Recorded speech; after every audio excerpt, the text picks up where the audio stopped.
Babur. Judges, please note. Next up, we have participant number 24, Santosh Shibapur. प्रधानमंत्री मोदी जी ने कहा था कि भारत की युवा पीढ़ी एक अमृत युवा पीढ़ी है और अमृत युवा पीढ़ी के रूप में मैं आज संतोष वीरप्पा शिवापुर आज यहाँ विराजमान सभी गणमान्य अतिथियों और मेरे सभी साथियों का मैं प्रणाम करता हूँ। आज मैं इसी विषय पर ऐतिहासिक विषय पर चर्चा करने आया हूँ जो आपातकाल और लोकतंत्र पर उपस्थित है। महोदय, ये शब्द भी सुनता हूँ तब मेरे अंदर 70 दशक का जो दृश्य हुआ था जहाँ ना जाने कितने लोगों को बेघर किया गया था, वहीं पर हमारे जो पत्रकार और हमारे मीडिया उनको पर नियंत्रण लगाकर हमारे जो महानतम जो लोकतंत्र है उस पर मुंह पर पट्टी बांधी गई थी। महोदय, मैं ये बताना चाहता हूँ, एक तरफ न्याय पर संतुलन रोक कर रखी थी और दूसरी तरफ तानाशाही का जो भी आवाज उठा था उसके ऊपर सलाखों पीछे धकेल दिया गया था।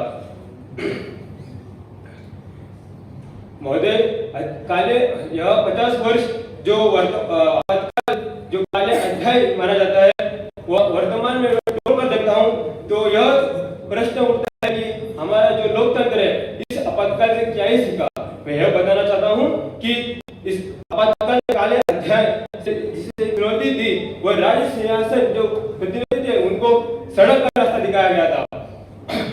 मैं ये भी बताना चाहता हूँ कि जब भी आपातकाल इस देश में हुआ है तभी 1975 से लेकर 2019 तक जब भी 3 तरह के ऊपर समाप्ति तक एक का जवाब हिसाब से लिया गया है।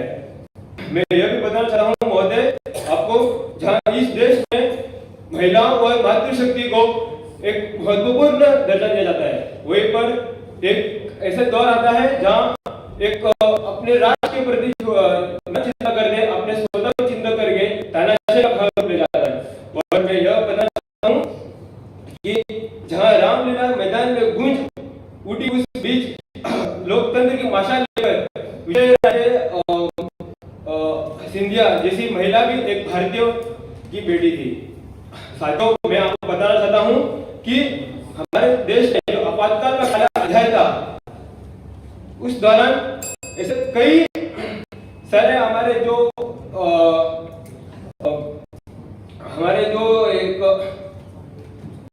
हमारे भारत कई सालों पीछे छूट गया था किसी कारण, इस तानाशाही के कारण।